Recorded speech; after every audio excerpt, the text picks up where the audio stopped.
Water is an important and limited resource in the American Southwest. Temporary storage of this precious water may occur in groundwater, lakes, streams, and wetlands. Wetlands are particularly rare ecosystems, comprising only a small percent of the land area. These meadows are beautiful features in our western forests, but in addition to their beauty, wetland meadows provide many essential ecosystem services, such as nutrient storage, flood and erosion prevention, and vital habitat for plants and animals. Unfortunately, many of these meadows are severely eroded, which alters the riparian habitat and reduces water storage capacity. Until the 1880s, most wetland meadows in the Southwest were relatively broad and flat, with a gracefully meandering stream slowly winding back and forth across their floodplains. Sometime around 1880, the so-called Arroyo cutting event took place. Possibly triggered by a combination of climate change and land use, this event has cut a deep swath through the meadows. In many cases, the rich soil has been incised all the way to bedrock. This robs the meadow of its ability to store and filter water in this otherwise deep layer of alluvium or deposited sediment. Researchers and forest managers are working to stabilize these wet meadows. The first step is to understand as much as possible about how each channel was formed. Geologists, geomorphologists, and hydrologists study the channel and surrounding watershed in great detail.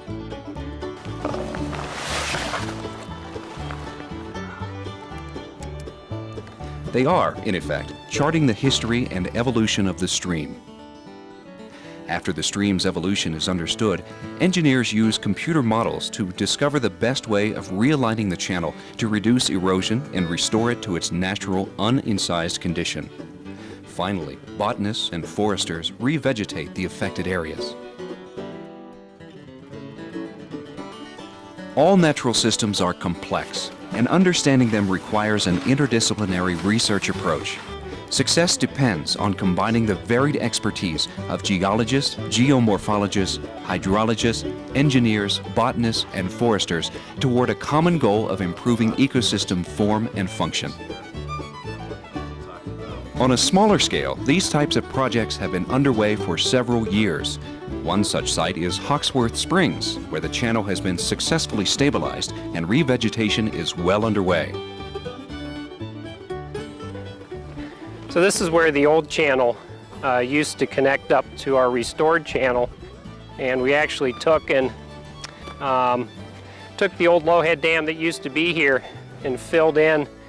This used to be channel right here, downcut channel, and we relocated the channel through this meander, and the channel here you can see is already starting to evolve to what we'd like. Slightly downcut, overhanging with sedge, armored with boulders.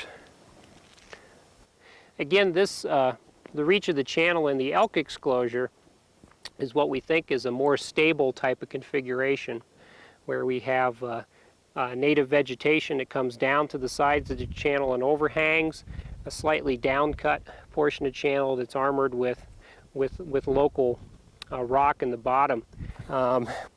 Under most spring flows, which are usually pretty low, the channel only stays down in this slightly downcut part. But when there's snow melt in really high amounts, that flow exceeds this smaller channel and goes up onto this upper channel, which is stabilized by the dense mat of vegetation. So we anticipate on the reaches we're restoring here that we're going to nudge the natural system to coming back to this state of equilibrium sooner. Left on its own devices, the streams have a way of coming back to a state of equilibrium, and vegetation would come in on its own. That might take, though, tens to hundreds of years. So we hope by our earth moving and our revegetation that we can return it to that more stable natural configuration sooner than it would on its own.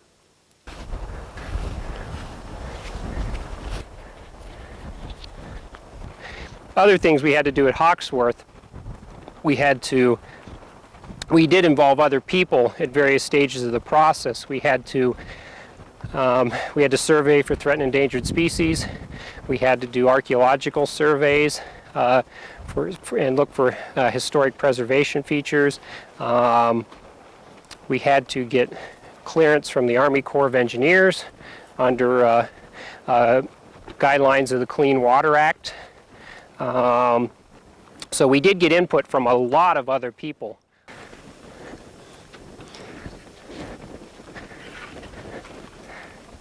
Meadow systems are very vibrant ecosystems when they're functioning properly because they have a lot of biodiversity, plant biodiversity as well as fauna biodiversity. And when you have a lot of plant biodiversity, you get a lot of insects. Low portion of the totem pole as far as the food chain is concerned, but it provides a lot of food for small birds, and the small birds provide food for raptors and so forth, so when you move up the food chain. They're also very key for water storage, and also as large sieves, they provide clean water coming out of the system when they're functioning properly. And Clover Springs before was not functioning properly. It was downcut fairly severely, starting to widen out a bit, but it was still providing quite a bit of sediment to the system. Water flows through it were a lot flashier. That means they were a lot more efficient. When we'd get a storm system, that channel would really move water through the system quickly, so our peak flows were higher. That made more potential flooding impacts downstream, as well as not leaving water on the mountain as long to provide for habitat and also water for riparian-dependent species. The current study area is centered on Clover Springs in the Mogollon Rim country of Arizona. The project is a cooperative venture between the Coconino National Forest, the Arizona Water Protection Fund Commission, Northern Arizona University, and the Arizona Department of Environmental Quality. Clover Springs is located along a half-mile reach of 44 Canyon. As part of the Coconino National Forest, the Mogollon Rim rises abruptly 2,000 feet above the Verde Valley to an average elevation of 7,000 feet. As humid air is forced to rise up this escarpment, it cools and condenses, giving this area over 36 inches of rainfall per year, the highest amount of rainfall in the state. The Clover Springs Interdisciplinary Research Team was charged with developing a restoration and stabilization plan that would improve the wetland meadow and restore its ecosystem functions. Geomorphic analyses indicated that the soil depth in this valley floor had been slowly and steadily increasing for the past 7,000 years. This was discovered through radiocarbon dating of the deposits, sediment and soils analyses, tree ring dating, and mapping. 7,000 years of soil buildup was abruptly halted at the turn of the century when the channel incised to bedrock. The entrenchment episode is found throughout the Southwest, and there's hardly any valley floor that you can go to in the Southwest and not see these deep arroyos. And they've really changed the ecosystem in the valley floors quite a bit. And part of our goal is to reestablish that wetland meadow that used to exist in that area. For the Clover Springs Reach, what we found is that the channel entrenched after some road building in the area. And what we think happened is that the channel, which normally meanders all over the valley floor, is actually constrained to a narrow reach. And when you constrain the stream and you straighten it, which is what was done to try and keep it away from the road, we think, you increase its gradient. And when the gradient is increased, it's steepened, it tends to initiate head cuts. And what a head cut is actually kind of a little waterfall in the alluvium, which is a little area where we go from one elevation of stream to another. And that thing migrates upstream. If you can visualize a flood event flowing over the lip of that little waterfall or that head cut, it will start to erode at the edge of the head cut, and so that head cut moves upstream, and that's what happened in Clover. The head cut in Clover has actually moved through Clover and out of Clover Springs area, and it's migrating upstream beyond our field area. Our project area is constrained by a couple of factors. There's a culvert that goes under Highway 87 that provides kind of a tie-down point for the stream level on the upper end of the valley. And then there's bedrock at the lower end of the valley. So the highest elevation, the lowest elevation that the stream has to work with, that we have to work with, is tied down. within those 2 points, what we're trying to do is reduce the gradient of the stream. And so to do that between 2 points, one of the ways to do that is to actually allow it to meander back just like it used to, which will take up some of the gradient and allow the channel to be, the channel floor to actually be of a lower slope than if it was just straight. So we've actually in a way, extended the length of the stream by causing it to meander, which is what it used to do. The purpose is to reestablish the wetland meadow. And so in order to do that, we need to bring the channel back up onto the floodplain and get it out of the hole that it's kind of stuck in, the entrenched arroyo that it's stuck in. Before breaking ground on any stabilization project, the scientific team must complete years of sampling, monitoring, and hydrologic modeling of the watershed. This allows engineers, using a wide variety of specialized computer software, to design a channel shape and pattern that is stable under natural conditions. Essentially, your watershed's thirsty, it rains, water percolates into the ground. At a certain point, the interstitial matrices of the soil reach their threshold capacity and water starts to run. And we were able to calibrate to that watershed loss function using the SCS curve number method with the given measurements of precipitation and runoff, which helped us build confidence in our ultimate model that we used to develop bankful discharge, because we had a good idea as far as calibration on that watershed loss function. The engineering plan had 3 goals: to reconfigure the channel, to lessen its gradient, and to redirect the stream back onto the now abandoned floodplain. The channel design was based on computer modeling and studies of similar unentrenched systems. After 2 years of very careful study and planning, the construction phase finally began. It required moving 15,000 cubic yards of earth, 19 days, and lots of heavy equipment.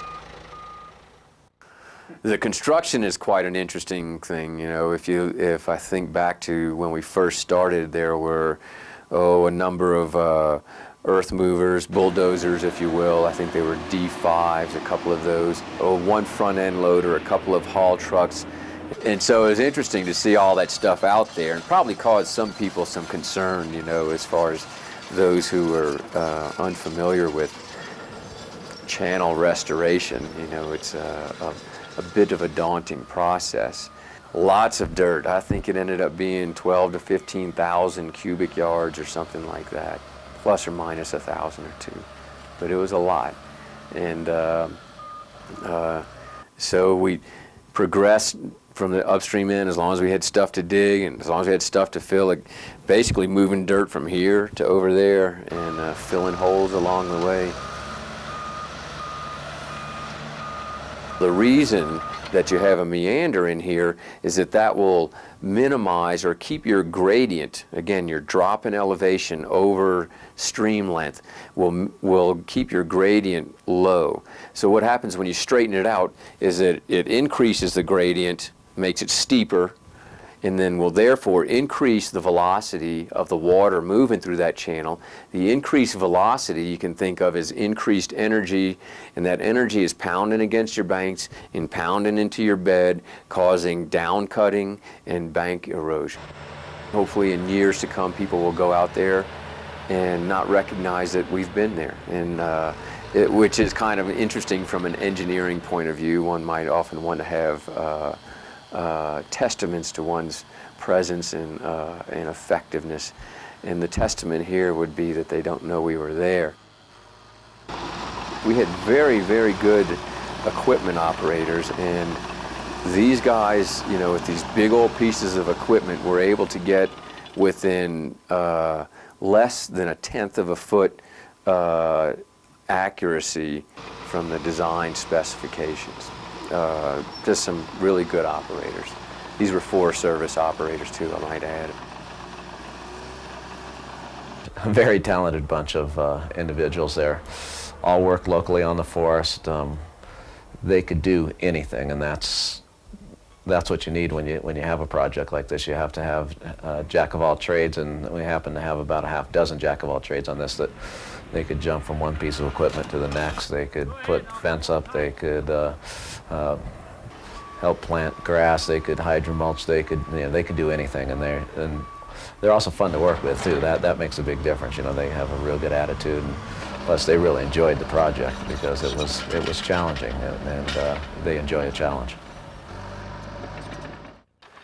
It's a rough business, you know. You bang around on the Coconino Plateau. Being in this potato dirt is a real rarity. It's usually on solid rock, and electronic connections just end up getting beat up pretty bad. And then it's a filthy environment, you know. There's a lot of dirt, and then the moisture gets the dirt kind of muddy, and things short out.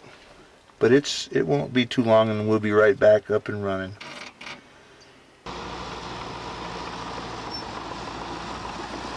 Because it was constrained by the roadbed of the nearby highway, the upper part of the reach was simply widened to form gently sloping banks.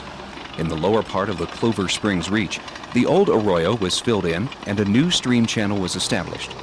The new channel has a very different look and shape.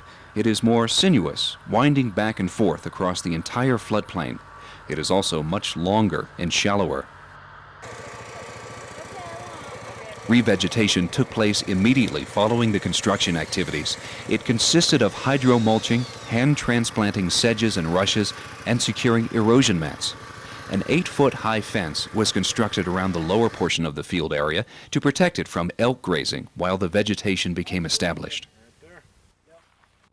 By putting up some temporary exclosures, basically a very tall fence that the elk can't jump, it gives the vegetation a chance to get their roots established. Then the vegetation should be able to handle the numbers of animals that would come in once we take the fence away. When you restore areas, you do a lot of disturbance, and many invasive exotics are better competitors than our native plants. If we just leave it to seed, a lot of times the native vegetation has been lost. In the case of Clover Springs, there should be a lot of sedges and rushes all up and down the channel, and most of those have been lost because when the system dried out, the sedges and rushes tend to be more wetland-oriented type plants, and they were essentially lost from the system. So there's no seed source for those to come in, which is why a lot of the less desirable exotic plants would move in. So it's important to go in and try to get the native vegetation to have more of a head start, essentially. The research team is pleased by the results to date. The channel has proven capable of handling high peak discharges, and the revegetation efforts have resulted in a great diversity of species.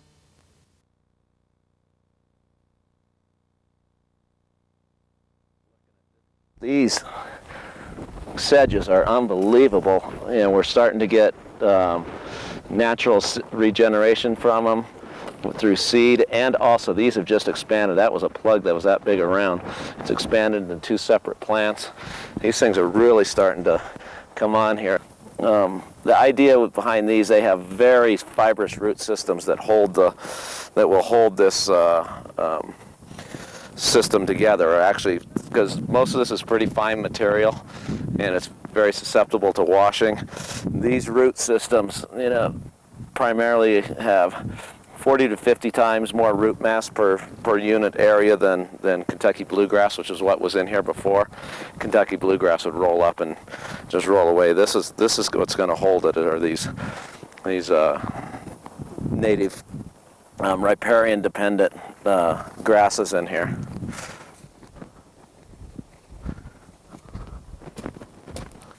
Some very productive soil down here.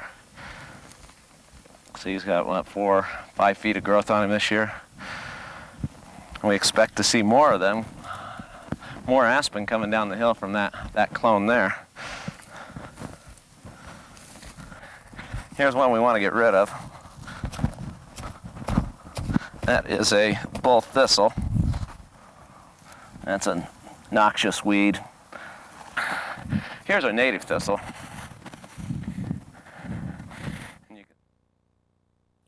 And what you can see crawling on my hand are ants, and that's one of what we get with all these different plant species are a lot of different insects in here that provide prey base for smaller animals. Obviously got bees working in here, so starting to get some some natural function in here. And that's what we want to get into the meadow is natural function, where this meadow can handle stream flows because of the dimension, pattern, profile, and because of the vegetation in here. When I say dimension, pattern, and profile, the pattern of the stream dissipates stream energy by adding increased length through here. This thing was down cut, straight shot through here. We've added an additional 300 to 400 feet of stream length in here, which what that does, it decreases slope length, which decreases stream energy, so the water can stay more on site. A lot of bees in here. Pretty busy. Starting to get some voles. We had voles in here before, but voles are, we have research on the Mogollon Rim here. In properly functioning ecosystems, our vole populations are 20 to 30 times more what we do in ones that are not properly functioning. And what that does, it provides prey base for raptors, and specifically provides prey base for Mexican spotted owl, which is a threatened species. So there's a lot of stuff going on. So this is not a simple system. No systems are simple.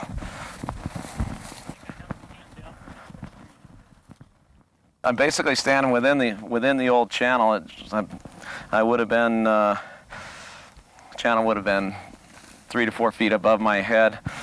Deeply incised channel, very efficient channel for moving water, very efficient for moving water. This thing, what we believe happened, but we don't have confirmation of it. First of all, it got grazed very heavily at the turn of the century, which had some effects. But the main effects was when we constructed State Highway 87. We think they straightened this channel out because the 1948 aerial photos show a almost tortuously meandering stream across this. That's how it helped dissipate energy. But once we had a straightened channel, it really downcut and became very efficient at moving water off the system, which increased peak flows, which affects downstream resources, affects water quality. And we've actually connected to the old floodplain in here. Once we hit a bank full discharge stage, it will actually be reconnected to the old floodplain. So it'll fill that channel, dissipate across here, and that will really slow water movement down across through here. But this is what we want to try to achieve, and so far so good. Still want to get more vegetation reestablished. We picked the driest year in the world to get our revegetation started, but it's coming along quite well, and we expect it to improve over the years.